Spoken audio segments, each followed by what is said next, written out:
क्या सच में टूट जाएगा सूरज और ईशा का रिश्ता हमेशा के लिए?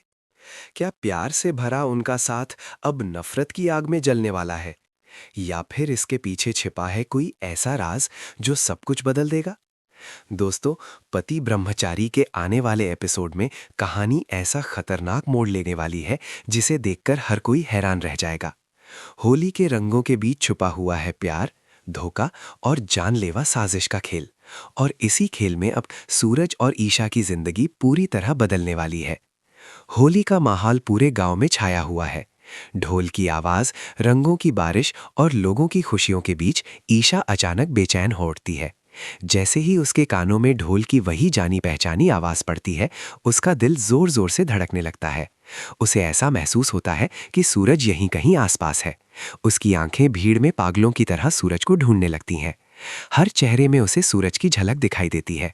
उसका दिल बार बार यही कहता है कि सूरज उससे मिलने जरूर आया है। लेकिन ईशा को यह बिल्कुल नहीं पता कि सूरज सच में उसके बहुत करीब खड़ा है, बस अपने चेहरे को रंगों से पूरी तरह छुपाकर। सूरज ढोल बजाते हुए धीरे धीरे भीड़ में आगे बढ़ता है। उसके चेहरे पर इतना रंग लगा होता है कि उसे पहचान पाना लगभग नामुमकिन लगता है। वो चुपचाप ईशा के बिल्कुल पास पहुंच जाता है। ईशा अभी भी चारों तरफ बेचैनी से सूरज को ढूंढ रही होती है। तभी अचानक सूरज मौका देखकर चुपके से ईशा के चेहरे पर रंग लगा देता है। उस एक पल में जैसे समय थम सा जाता है।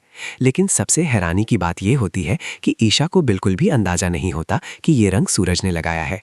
वो बस एक पल के लिए ठिठक जाती है और फिर भीड़ में चारों तरफ देखने लगती है। उसका दिल अब और ज्यादा जोर से धड़कने लगता है, जैसे वो सूरज की मौजूदगी को महसूस कर रही हो। लेकिन इसी खुशी के पल में खतरे की एक काली परछाई भी मंडरा रही होती है। गुलाब सिंह की तेज नजरें बहुत देर तक सूरज को छुपने नहीं देती। भले ही सूरज के चेहरे पर रंगों की मोटी परत लगी हो, लेकिन गुलाब सिंह की आंखें उसे पहचान लेती हैं। जैसे ही गुलाब सिंह को पता चलता है कि ये सूरज है, उसके चेहरे पर गुस्से की आग भड़क उठती है। उसकी आंखों में नफरत साफ दिखाई देने लगती है। और बस उसी पल से शुरू होता है असली खेल। गुलाब सिंह भीड़ को चीरता हुआ सीधे सूरज के सामने आ जाता है। दोनों की आंखें एक दूसरे से टकराती हैं और माहौल अचानक भारी हो जाता है। कुछ ही सेकंड में बात इतनी बढ़ जाती है कि दोनों के बीच भयंकर लड़ाई शुरू हो जाती है। चारों तरफ अफरा तफरी मच जाती है। लोग डर के मारे पीछे हटने लगते हैं। सूरज और गुलाब सिंह अब एक दूसरे के खून के प्यासे बन चुके हैं। घूसे, धक्के और चीखों के बीच ये लड़ाई और भी खतरनाक होती जाती है। लेकिन आखिरकार लड़ाई में गुलाब सिंह जमीन पर गिर जाता है। ये हार वो बिल्कुल भी बर्दाश्त नहीं कर पाता। उसके चेहरे पर हार का अपमान साफ दिखाई देता है। गुस्से में उसका दिमाग पूरी तरह काम करना बंद कर देता है। तभी अचानक वो अपनी कमर से बंदूक निकाल लेता है। उसकी आंखों में अब सिर्फ एक ही इरादा होता है, सूरज को खत्म कर देना। जैसे ही गुलाब सिंह बंदूक सूरज की तरफ तानता है, वहां मौजूद हर इंसान के दिल की धड़कन रुक जाती है। और तभी अचानक ईशा बीच में आ जाती है। बिना एक पल सोचे वो सूरज के सामने खड़ी हो जाती है। उसकी आंखों में डर जरूर होता है, लेकिन उससे ज्यादा अपने प्यार को बचाने का हौसला होता है। ईशा जल्दी से सूरज को वहां से भाग जाने के लिए कहती है। मजबूरी में सूरज वहां से निकल जाता है, लेकिन उसके दिल में एक अजीब सा दर्द रह जाता है। इसके बाद सूरज खाली हाथ अपने घर लौट आता है। घर पहुंचते ही उसके चेहरे की उदासी देखकर सब समझ जाते हैं कि कुछ बहुत गलत हो गया है। सूरज अपने माता पिता और अपने भतीजे ब्लूटूथ को बताता है कि अब ईशा कभी वापस नहीं आएगी।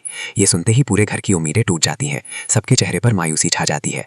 लेकिन तभी अचानक घर के दरवाजे पर एक परछाई दिखाई देती है, और ये परछाई किसी और की नहीं बल्कि ईशा। दरवाजे पर खड़ी उस परछाई को देखते ही पूरे घर में सन्नाटा छा जाता है। कुछ पल के लिए किसी को यकीन ही नहीं होता कि ये सच है। लेकिन जैसे ही दरवाज़ा थोड़ा खुलता है और अंदर आती हुई शक्ल साफ दिखाई देती है, सबकी आंखें हैरानी से फैल जाती हैं। वो सच में ईशा ही होती है। सबसे पहले छोटा सा ब्लूटूथ उसे देखता है और खुशी से उछल पड़ता है। उसकी आंखों में चमक आ जाती है और वो जोर से चिल्लाते हुए कहता है, चाची आ गई, चाची आ गई। उसे लगता है कि उसके चाचू सूरज ने उसे कोई बड़ा सरप्राइज दिया है। वो दौड़कर ईशा के पास जाता है और खुशी से उससे लिपट जाता है। ईशा को सामने देखकर घर के बाकी लोग भी भावुक हो जाते हैं। सूरज के माता पिता की आंखों में उम्मीद की चमक लौट आती है। ताई माँ के चेहरे पर मुस्कान आ जाती है। उन्हें लगता है कि आखिरकार उनकी बहू का दिल पिघल गया और वो अपने घर वापस आ गई है। पूरे घर का माहौल अचानक खुशी से भर जाता है। लेकिन इस खुशी के पीछे एक ऐसा दर्द छुपा होता है जिसे सिर्फ ईशा ही महसूस कर रही होती है। ईशा घर में कदम तो रखती है, लेकिन उसके चेहरे पर वो प्यार नहीं होता जिसकी सबको उम्मीद थी। उसकी आंखों में आंसू जरूर होते हैं, लेकिन उसके शब्दों में अजीब सी कड़वाहट भरी होती है। वो सबकी तरफ देखकर हल्की सी मुस्कान के साथ ताने भरे अंदाज में कहती है, इतना शौक है ना आप सबको होली खेलने का, तो लो, मैं भी आ गई आप सबके साथ होली खेलने। उसकी आवाज में एक अजीब सा दर्द छुपा होता है जिसे कोई समझ नहीं पाता। इतना कहकर ईशा रंग उठाती है और घर के हर सदस्य को रंग लगाने लगती है। बाहर से ऐसा लगता है जैसे वो भी इस खुशी के पल का हिस्सा बन रही है, लेकिन अंदर से उसका दिल बुरी तरह टूट रहा होता है। वो हर किसी के चेहरे पर रंग लगाते हुए मुस्कुरा तो रही होती है, लेकिन उसकी आंखों के कोनों में आंसू साफ दिखाई देते हैं। दरअसल ईशा ये सब जानबूझकर कर रही होती है। वो मजबूरी में सूरज से नफरत करने का नाटक कर रही होती है, क्योंकि उसे पता है कि अगर किसी को ये पता चल गया कि वो अभी भी सूरज से प्यार करती है तो सूरज की जिंदगी खतरे में पड़ सकती है। गुलाब सिंह की धमकी उसके दिमाग में बार बार गूंज रही होती है। उसे साफ साफ कहा गया था कि अगर वो सूरज के करीब गई तो सूरज की जान चली जाएगी। यही डर अब उसे अंदर से खा रहा होता है, इसलिए वो अपने ही प्यार को बचाने के लिए खुद को पत्थर बना रही होती है। वो चाहकर भी अपने दिल की बात किसी को नहीं बता सकती। इसी बीच ईशा अपने ससुर और ताई माँ के पास जाती है। सबको लगता है कि वो उनका आशीर्वाद लेने जा रही है, लेकिन ईशा बहुत चालाकी से अपना फोन नीचे गिरा देती है। जैसे ही फोन जमीन पर गिरता है वो उसे उठाने के लिए झुकती है और उसी बहाने वो ताई माँ के पैर छू लेती है। ये सब वो इतनी समझदारी से करती है कि किसी को भी पता नहीं चलता कि उसने चुपके से आशीर्वाद लिया है। उसके लिए ये पल बहुत भावुक होता है, क्योंकि वो जानती है कि शायद ये आखिरी बार है जब वो अपने इस परिवार के इतने करीब खड़ी है।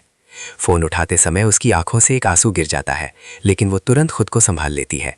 वो नहीं चाहती कि कोई उसके दिल का दर्द पढ़ ले, इसलिए वो फिर से वही कठोर चेहरा बना लेती है और सबके सामने ऐसे व्यवहार करने लगती है जैसे उसे इस घर से कोई लगाव ही नहीं। कुछ देर बाद ईशा अचानक वहां से जाने लगती है। ब्लूटूथ उसका हाथ पकड़कर रोकने की कोशिश करता है। उसकी मासूम आंखों में सवाल भरे होते हैं। वो पूछता है, चाची आप फिर से जा रही हो? उस मासूम सवाल को सुनकर ईशा का दिल अंदर से टूट जाता है, लेकिन वो खुद को मजबूत बनाकर बस इतना कहती है, मैं बस होली खेलने आई थी, अब मुझे जाना होगा। इतना कहकर ईशा धीरे धीरे दरवाजे की तरफ बढ़ने लगती है। सूरज दूर खड़ा ये सब देख रहा होता है। उसके दिल में हजारों सवाल उठ रहे होते हैं। उसे समझ नहीं आता कि ईशा अचानक इतनी बदल क्यों गई। वो उसे रोकना चाहता है, उससे सच्चाई पूछना चाहता है, लेकिन हालात उसे चुप रहने पर मजबूर कर देते हैं। और फिर अगले ही पल ईशा उस घर से बाहर निकल जाती है और वापस गुलाब हवेली की तरफ लौट जाती है। उसके हर कदम के साथ उसका दिल और भारी होता जा रहा होता है। अब सवाल यह है कि क्या ईशा हमेशा के लिए सूरज से दूर हो जाएगी? क्या सूरज को कभी पता चल पाएगा कि ईशा की इस नफरत के पीछे असल में उसका प्यार छुपा हुआ है? या फिर गुलाब सिंह की साजिश सच में इन दोनों के रिश्ते को हमेशा के लिए खत्म कर देगी? दोस्तों, आपको क्या लगता है, क्या सूरज और ईशा का प्यार इस मुश्किल परीक्षा को पार कर पाएगा या फिर उनकी कहानी यहीं खत्म हो जाएगी? अपनी राय हमें कमेंट में ज़रूर बताइए।